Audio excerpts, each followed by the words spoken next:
গুনে গুনে 3টে ঘুমের ঔষধ খেয়ে ভোরবেলা বিছানায় গা এলিয়ে দিয়েছিল তৃষ্টান।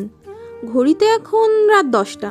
কে যেন প্রচণ্ড শক্তি দিয়ে সদর দরজায় করাঘাত করছে। আশ্চর্য, দরজা ভেঙে ফেলবে নাকি? ঘুমের মাঝেই চোখ কপাল দারুণ চিত্তে কুঁচকে ফেলল তৃষ্টান। ঘুম ভাঙতেই লম্বা একটা নিঃশ্বাস নিল। চোখে এখনো প্রচণ্ড তন্দ্রা লেগে আছে। ঔষধের প্রভাব কাটেনি বোধ হয়। এখন চোখটা বন্ধ করলেই অনায়াসে আরও 2-3 ঘন্টা আরামে ঘুমিয়ে নেওয়া যাবে। কিন্তু এ সময় তাকে বিরক্ত করতে দরজায় বাড়ি দিচ্ছে কে? সরোজটাও বা কোথায়? দরজা ধাক্কানোর শব্দ কি সে শুনতে পাচ্ছে না? 2 আঙুলে কপাল ঘষে মাথার টনটনে বিশ্রী ব্যথাটা আয়ত্তে আনার চেষ্টা চালালো তৃষ্টান। আরও 3-4 সেকেন্ড শুয়ে থেকে তড়াক করে উঠে দাঁড়ালো। দরজার উপাশে থাকা ব্যক্তিটা তখনও করাঘাত থামায়নি, বরং থেমে থেমে একটু পর পর তীব্র টোকার শব্দে নিস্তব্ধ পরিবেশটা গরম করে দিচ্ছে। তৃষ্টানও তো একটা তাড়া দেখালো না। রয়ে শোয়ে একবার তনয়ার ঘরের ভেতরটা দেখে নিল। তনয়া সরোজ দুজনেই ঘুমাচ্ছন্ন। সরোজ মেঝেতে হাত পা ছড়িয়ে আর তনয়া বিছানায় রং পেন্সিল নিয়ে। আর এক দফা বহমান বাতাসের একটুখানি নিজের ভেতর টেনে আবার ছাড়ল তৃষ্টান। পা বাড়ালো সদর দরজার উদ্দেশ্যে। বাহিরে তখন ঘুটঘুটে অন্ধকার, থেকে থেকে মেঘ ডাকছে। দরজা খুলতেই ভেতরের কৃত্রিম বৈদ্যুতিক আলো উঠোনে ছড়িয়ে পড়ল তরতরিয়ে। দেখতে পেল তার সামনে চিরচেনা অপ্রত্যাশিত সেই মেয়েটি দাঁড়িয়ে। তৃষ্টান কিঞ্চিত চিন্তায় মগ্ন হলো। ঘুমের ঔষধের প্রভাবটা কি এখনো যায়নি? স্বপ্নতেও তৃষ্টান অতবিকে এমন বউ সাজেই দেখেছিল। এখন আবার সামনে থেকে একদম কাছ থেকে দেখছে। বুঝতে পারছে না এটা তার কল্পনা নাকি বাস্তব। কল্পনাই হবে, নয়তো অটবি এখন এখানে আসবে কোত্থেকে? ভাবনা অকুল পাথারে এই অটবি থমথমে গলায় প্রশ্ন ছুড়ল, এখন কি ভেতরেও ঢুকতে দেবেন না? এভাবে সামনের সংসেজে দাঁড়িয়ে আছেন কেন? না, স্বপ্নের অটবি তো মিষ্টি করে কথা বলছিল। এ মেয়ে স্বপ্ন হতেই পারে না। তবে কি বাস্তব? তৃষ্টান আস্তে করে পলক ফেলল। তুমি সত্যি? জবাব পাওয়া গেল না। অটবি কেমন কঠিন হয়ে চেয়ে আছে। এখনো সরছেন না কেন? ঢুকতে দেবেন না তাহলে? লহমায় তৃষ্টান সরে দাঁড়ালো। তার মনে হচ্ছে তার মাথায় গুটি কয়েক গাজুরিয়া মাইর পড়েছে। কি তীব্র ব্যথা! সব কি ভীষণ উলট পালট। অটবি গিয়ে সোফায় দ্বিধাহীনভাবে বসল। পরনের শাড়ি একটু ভিজেছে, নিচের পাটটায় অল্প বালি ভাব জমেছে। সেই জমানো বালিটা হাত দিয়ে একটু ঝেড়ে নিল সে। ততক্ষণে তৃষ্টান গ্লাস ভর্তি পানি এনে এগিয়ে দিয়েছে অটবির পানে। অটবি নিল গ্লাসটা। তার কাট হয়ে থাকা গলা ভেজাতে এই পানির খুব প্রয়োজন ছিল। তুমি এখানে কেন এসেছো অটবি? পানিটুকু পান করে সশব্দে গ্লাসটা টেবিলে রাখলো অটবি।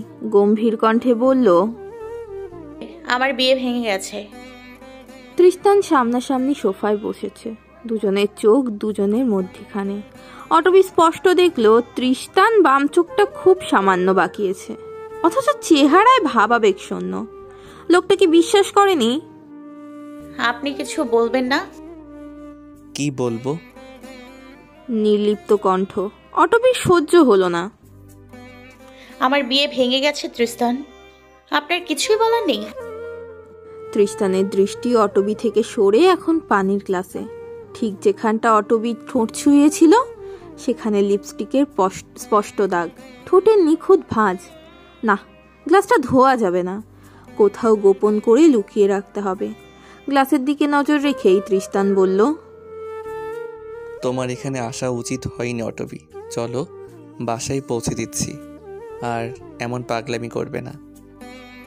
যেন একটুখানি হাওয়া বইছিল, হঠাৎ করেই ঝড় শুরু হলো। সেই ঝড়ে নিজের উপর নিয়ন্ত্রণ হারিয়ে ফেললো অটবি। ঠোঁট কাঁপল, চোখের পাতা পলক ফেলল। নিমেষেই উঁচু গলায় চেঁচিয়ে উঠল সে, আমি পাগলামি করছি? তাহলে আপনি কি করছেন? ঘুমের ঔষধ খেয়েছেন না তৃষ্টান? কেন খেয়েছেন? বিন্দাস একটা লাইফ লিড করছেন, যাকে তাকে ভালোবাসার বুলি বলে কয়ে হারিয়ে যাচ্ছে। আপনার তো কষ্ট থাকার কথা না। তাহলে কার কষ্টে ঘরবন্দি ছিলেন? আমার? কই? আপনি তো আমাকে খেলনা ভাবেন, যেমন ইচ্ছে ব্যবহার করে ফেলে দিয়েছেন। তাহলে খেলনার জন্য কষ্ট লাগছে? এক ধরনের অদ্ভুত গাম্ভীর্য নিয়ে অটবিকে কিছুক্ষণ একাধারে দেখল তৃষ্তান। নয়নে গভীরতা লুকোচুরি করে অশান্ত গলায় বলল, বুঝিনি অটবি, তোমাকে ভুলে ভালোবেসে ফেলবো। অটবির উগ্রভাবটা কোথায় যেন হারালো, আর ফিরে এলো না। এতে বেশ বিরক্তই হলো সে। লোকটা তাকে এত জ্বালিয়েছে, অথচ সে একটু উঁচু গলায় কথা বলতে পারছে না কেন? ঠোঁট কিঞ্চিত ফাঁক করে ক্লান্ত নিঃশ্বাস ছাড়লো অটবি। দৃঢ় কণ্ঠে বলল, চলুন বিয়ে করব। তৃষ্তান ভুরু কুচকালো। আচমকা একটু জোরে সরেই লেগেছে। অবাক কণ্ঠে শুধালো, কি বললে? বিয়ে করব এক্ষুনি। সম্ভব না অটবি। কেন সম্ভব না? এত এত পাষাণ কেন আপনি? কান্নাটা আটকানো গেল না। বহু কষ্টে চেপে রাখা কান্না অশ্রুকণা হয়ে বেরিয়ে এলো নিঃশব্দে। আর কত নিচে নামবে অটবি? আর কত বেহায়া হবে? কিসের এত বাধা? তৃষ্তান কেন তাকে একটু কাছে টানছে না? অথচ উত্তরটা বরাবরের মতোই সাদা কালিতে অদৃশ্য। তৃষ্তানের মনে হলো সে ক্রমশই দুর্বল হয়ে উঠছে। ভেতরে কি একটা যেন বাজেভাবে ছিঁড়ে যাচ্ছে, দম বন্ধ লাগছে। এই মেয়েটা তার প্রাণ। ইচ্ছে করছে এক্ষুনি শক্ত করে জড়িয়ে ধরে বুকের সাথে পিষে ফেলতে। অথচ অদৃশ্য বাধার শিকলে বন্দি সে। তৃষ্তান শিকলটা শক্ত করে ধরল। শেষ চেষ্টা করে বলল, তুমি আমার সঙ্গে কখনো ভালো থাকবে না অটবি। আমি অনেক খারাপ। আমার সমস্যা নেই। তুমি আবেগে ভুল সিদ্ধান্ত নিচ্ছ। অটবি রাগলো এবার। লোকটা এখনো তাকে দূরে সরিয়ে দিচ্ছে। তার আবেগের বয়স আছে এখনো। ক্ষিপ্ত গলায় বলল, আপনাকে কে বলেছে এটা আবেগ? আমার অনুভূতি আপনি আমার থেকে বেশি জানেন। শক্ত টানে শিকলটা ছিঁড়ে গেল। তৃষ্ণা ধৈর্য সব ফুরালো। তৃষ্তান মাথা ঝুঁকিয়ে হাসল ক্ষীণ, মুচকি হাসি। এগিয়ে এসে অটবির হাত ধরে অটবিকে অবাক করে দিয়ে বলল, চলো বিয়ে করব। বিয়েটা হয়ে গেল তক্ষুনি, এই মাখো মাখো প্রেম সুর নিয়ে আসা শ্রাবণ ক্ষণেই। তখন বোধহয় 11টা পেরিয়েছে। দোকানপাট সব বন্ধ হওয়ার জোগাড়। আধ ঘন্টা তল্লাশি চালিয়ে শহরের মাথায় একটা কাজী অফিস খোলা পাওয়া গেল। কাজীর তখন ঘুমের সময়, তবুও টাকার চাকচিক্য ঝলকে সে রাজি না হয়ে পারেনি। সাক্ষী হিসেবে তৃষ্তানের দুজন বন্ধুও এলো। বেশভূষায় আধুনিক, রুচিসম্মত। তৃষ্তানের এমন বন্ধুও আছে? কই, আগে তো কখনো দেখেনি। বৃষ্টি তখন নেই। অটবি রাস্তার পাশের ভেজা বেঞ্চে চুপচাপ বসে আছে। দৃষ্টি দূরের তৃষ্তানের পানে। লোকটা তার বন্ধুদের বিদায় জানিয়ে এদিকেই আসছে। ক্রমশই এত কাছে চলে আসছে, মনে হচ্ছে তাদের মাঝের যোজনা দূরত্ব কমে ছোট হয়ে গেছে, একদম ছোট। তৃষ্তান ধপ করে অটবির পাশে এসে বসলো। আকাশের দিকে মুখ উঁচিয়ে দারুণ নিঃশ্বাস ফেলে বলল, তুমি কিন্তু আর আফসোস করতে পারবে না অটবি। অটবির ধীর উত্তর, ঠিক আছে। তুমি এখন সোজা বাসায় যাবে, আমি পৌঁছে দেব। ঠিক আছে। বাসায় কেউ জানে তুমি আমার কাছে এসেছো? নলি আর পৃথা জানে, ওরা ওদিকটা সামলাবে। তৃষ্তান একটু থামলো, একটু একটু করে ঝুঁকে পড়লো অটবির দিকে। ছোট্ট নরম কাঁধে মাথা রাখলো, ফিসফিসিয়ে বলল, আমি শুধু ভুল করে যাচ্ছি অটবি। পরপরই অটবি অনুভব করলো তার গলার মধ্যিখানে এক অধৈর্য ঠোঁটের শক্ত চুমু। রাত ঠিক কত হবে অটবির জানা নেই, ঘড়ি দেখা হয়নি। বাসায় এতক্ষণে নিশিরাতের গভীর ঘুমে সবাই মগ্ন।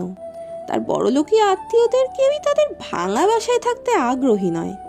বিয়ে ভাঙার পরপরই একরাশ উত্তাপে ভরা সমালোচনার পর যার বাসায় চলে গেছে। পরিবেশটা তখন থেকেই গুমোট নিস্তব্ধ। অটবি পায়ে পায়ে পেছনের দরজা দিয়ে ভেতরে ঢুকলো। আশেপাশে একবার চোখ বুলিয়ে মুখস্থ শিক্ষার্থীর মতো চলে গেল নিজ রুমে। নলি আর পৃথা একে অপরকে জড়িয়ে ধরে ঘোর তন্দ্রায় বিভোর হয়ে আছে। ঘুমানোর ধরনটা অনেকটা এলোমেলো।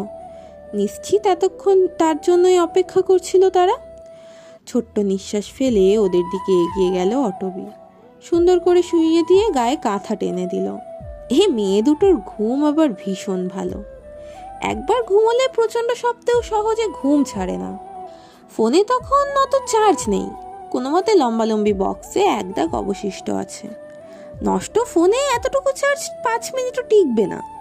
কিন্তু তৃষ্তান বলেছিল বাসায় ফিরে একটা মেসেজ দিতে। দেবে কি? লোকটা যদি অপেক্ষায় থাকে।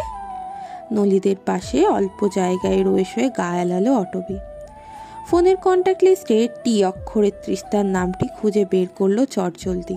বার্তা পাঠালো, বাসায় পৌঁছেছেন?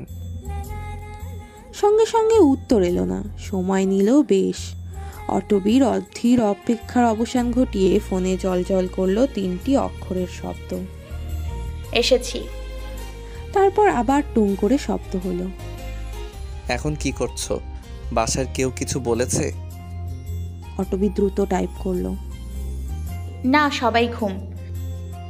আচ্ছা। এরপর আর কোনো বার্তা এলো না। অটবি অক্লান্ত চোখে পিট করে চেয়ে রইল আধারিয়া আকাশটাতে। চোখে ঘুম নেই, ফোনটাও ততক্ষণে চার্জের অভাবে প্রাণহীন হয়ে পড়ে আছে বদ্ধ হাতের মুঠোয়। অথচ মস্তিষ্কে এক নিদারুণ অলসতা অনুভব করছে সে। কিছু ভাববার অলসতা, ভবিষ্যৎ নিয়ে পরিকল্পনার অলসতা। সে কি সত্যি তৃষ্তানের হয়ে গেছে? তৃষ্তান কি এখন তার? এত জলদি সব হয়ে গেছে যে অটবির মনে হচ্ছে সে বুঝি কোনো কাল্পনিক গল্পের সুখী এক চরিত্র। অটবি যদিও চরিত্রটা খারাপ লাগেনি, অটবি বোধহয় ছোট থেকেই এমনই এক সুখ চরিত্রের সন্ধানে ছিল। সন্ধান পেয়ে যেতেই নিজেকে নির্ভার চিন্তামুক্ত লাগছে। সকাল থেকে রেবা বেগম খুব কম কথা বলেছেন। প্রয়োজন ছাড়া তার কণ্ঠনালী থেকে একটা টু শব্দও বেরোচ্ছে না। অটবির তাই অল্প স্বল্প মন খারাপ। সকালে সে মুশফিক ছেলেটাকে কল করার চেষ্টা করেছিল, প্রত্যেকবারই ফোন বন্ধ বলছে। মুশফিকের কাছে অটবি যেমন কৃতজ্ঞ, তেমনি ছেলেটার জন্য একটা সূক্ষ্ম অপরাধবোধ ভেতর কাজ করছে তার। পাশাপাশি এও জানতে ইচ্ছে করছে শেষ মুহূর্তে ছেলেটা বিয়ে ছেড়ে পালিয়ে গেল কেন? ঠিক কি কারণে? অটবির উপর প্রবল ঘৃণায় বুঝি? হতে পারে অটবি কাজটাই এমন করেছে। নলি আর পৃথাকে বিদ্যালয়ে দিয়ে আসার পথে তৃষ্তানের সঙ্গে দেখা হয়ে গেল অটবির। লোকটা মাত্রই জঙ্গলের পথ শেষে মেন রাস্তায় পা দিয়েছে। ভ্রু দুটো কুঁচকানো, খুব বিরক্ত হয়ে ফোনে কি যেন টাইপ করছে। তাকে দেখেই থমকে দাঁড়ালো। কিছুক্ষণ চেয়ে থেকে গম্ভীর কণ্ঠে প্রশ্ন ছুড়ল,